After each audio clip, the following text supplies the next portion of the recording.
Ci vuole il buon senso, una persona ogni 5 in Veneto fa volontariato. Se vogliamo assoggettare le pro loco che lavorano gratuitamente e il loro utile lo danno alla comunità, lo danno agli asili, lo danno alle realtà comunali, le vogliamo assoggettare a chi fa grandi business, alle grandi fiere, finisce il volontariato. Quelle 3.000 sagre ed eventi a rischio in Veneto sono uno spettro troppo concreto, a ridosso ormai dell'estate, per non costringere a un appello serio da parte del numero 1 di Palazzo Balbi. Norme di sicurezza sempre più stringenti, mezzi e uomini richiesti per garantire che anche le sagre più piccole vengano messe in piedi.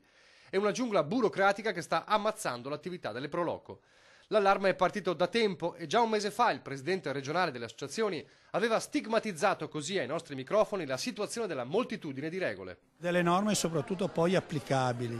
È inutile fare, che è un vezzo tutto italiano, fare delle norme che poi sulla carta possono andare bene e sono inapplicabili. Poi non le applica nessuno e sono problemi per tutti. Da Venezia il messaggio è chiaro. A Roma si utilizza il buon senso, ma anche qui un invito alle prefetture. I prefetti non possono far sempre i notai. I prefetti si occupino dell'applicazione di queste norme con il buon senso, perché le prefetture hanno anche loro la loro responsabilità. E a proposito di Roma, Zaia ritorna su quello stallo di governo che sta assumendo contorni surreali.